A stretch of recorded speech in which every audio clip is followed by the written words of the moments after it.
Welcome to the Covert Narcissism podcast. I'm your host, Renee Swanson. I am not a therapist, and you are not a victim. I help people to heal from covert narcissistic abuse. I offer both group and individual healing programs. You can find that and other resources at my website at covertnarcissism.com.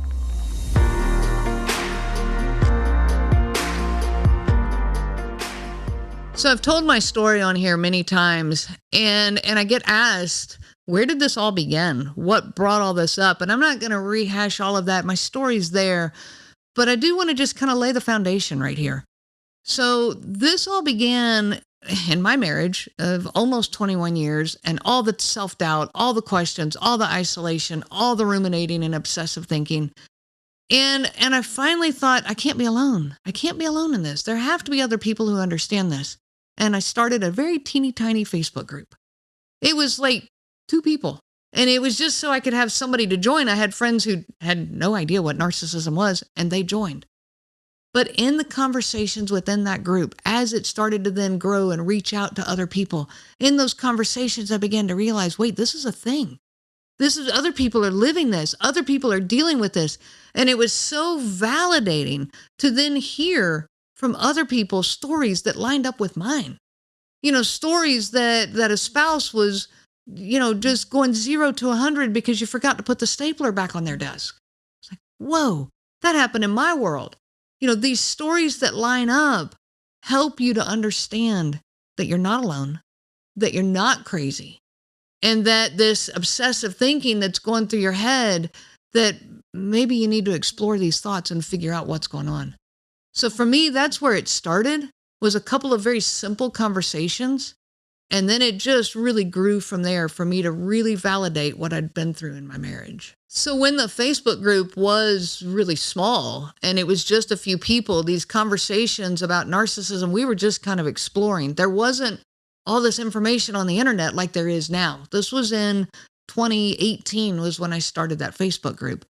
And so these conversations were with like maybe 100 people. It stayed really small. And I really still thought this is just a really small percentage of our population that's dealing with narcissism. I had no idea what was coming down the pike.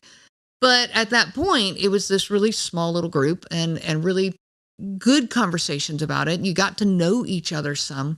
Well, then it started to pick up a little bit of steam. Other people wanted to join. Again, we're just kind of creeping in numbers, but that's okay. And at that point, I was letting anybody in. And these were people who, they didn't know what some of them didn't know what narcissism was. They're like, oh, I'm curious. What is this? But what I realized was people who were suffering with this needed to have a safe place to talk about it without people who were just coming in seeking information. So I began to get more picky about who I let in. And as I did that, the group really started to focus in on covert narcissism.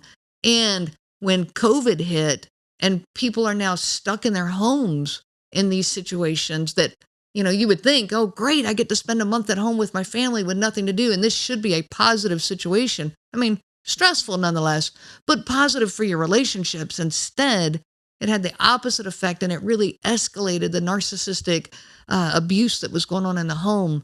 That's when my group really exploded. And now I had thousands of people reaching out to me and coming in and joining the group. I had people starting to reach out to me personally for help, for guidance, for, just an understanding ear, someone who's been through it. And the research then that I started to dive in on really was starting to put me in a position of being an expert in the field.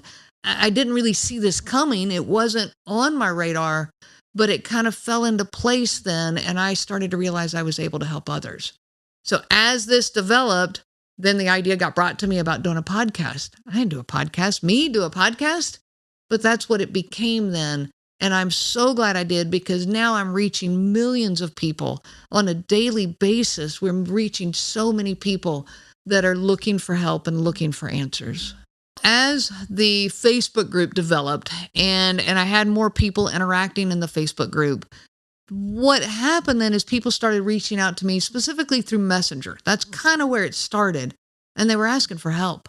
They were asking for my opinion on the situation that they're facing. They were asking for, what should I say here? What should I do here? How do I help my kids there? All of these questions started to come in. And I have a background of helping people. Like all of my life, I have been a teacher, a guider, a coach in a lot of different ways and different aspects. Interpersonal relationships are fascinating to me. They always have been. And I want to help people to have more peace in their world and to have better interactions within their world. So it appealed to my sense of just my desire to help others. And as this started, I would answer them, but I would answer them, in little doses here and there. And I was always cautious about putting words into writing. I'd rather answer person to person. Okay. A couple different reasons. One is because words that are typed out can get misread, misconstrued, misused. And I just don't want to put myself in that position. And the other piece being even more significant is when I talk person to person, I can hear the tone in their voice. I can hear the pain in their voice. I can hear the frustration. I can hear the desperation.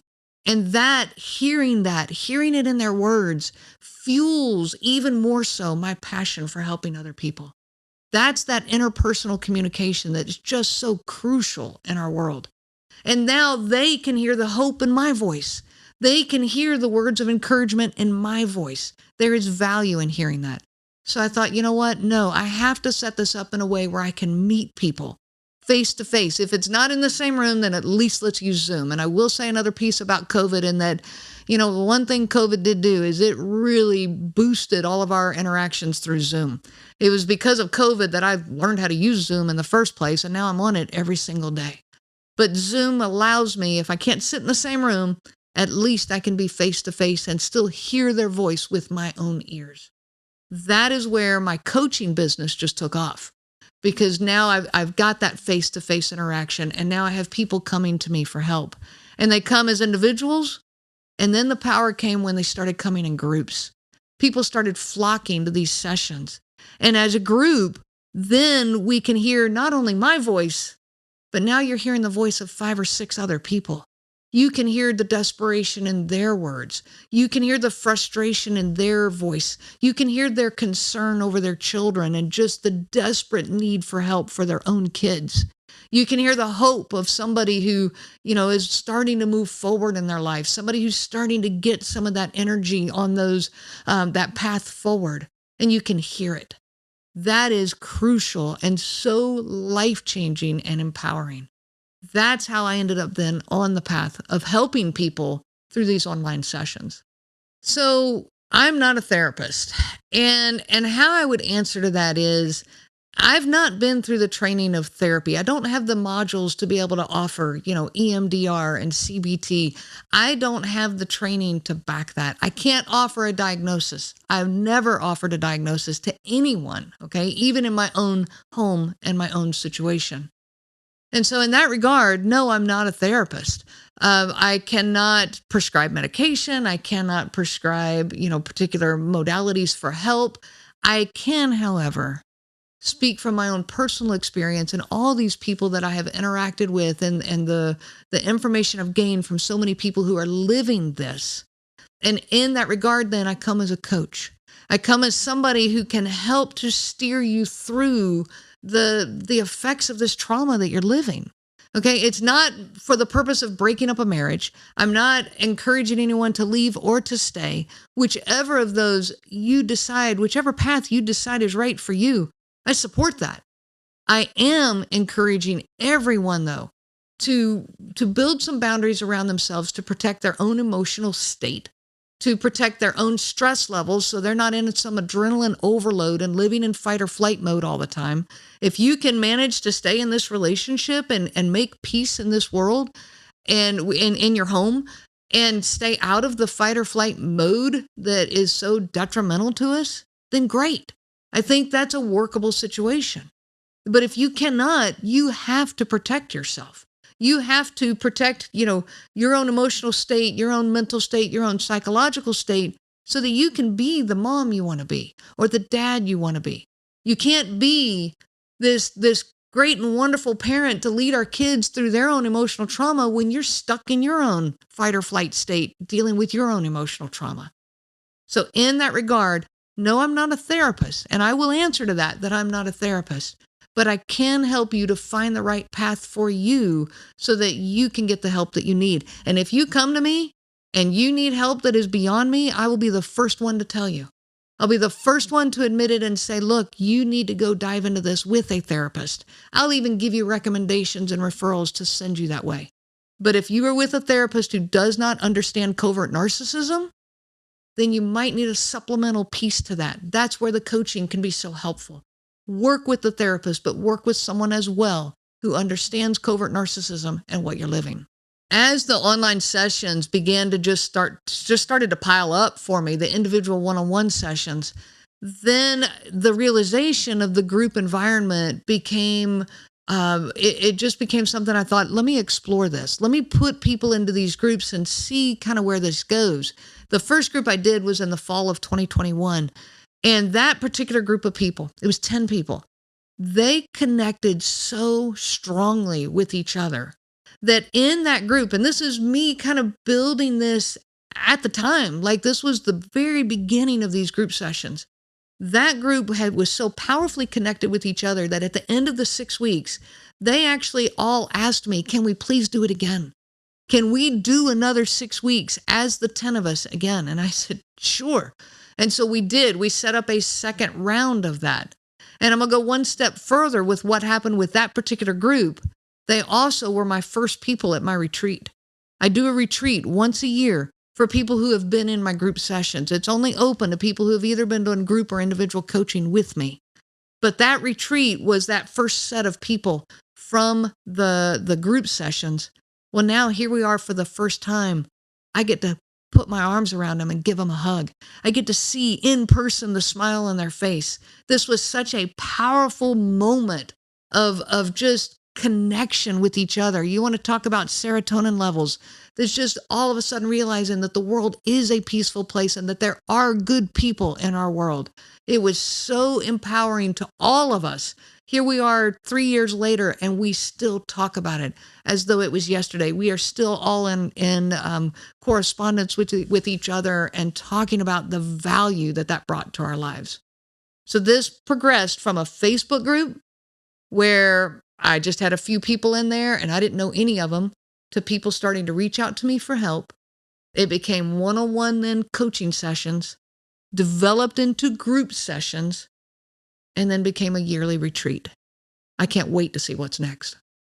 So where we go next is we, as a community, begin to reach our neighbors, our friends, our family, our coworkers who are dealing with covert narcissism, and we begin to reach our arms around each other and help to educate, help to raise awareness, help to provide that sense of safety and that support. And we do this then also for our children. Okay, we create now a world with so much opportunity for a higher level of emotional education. That's us.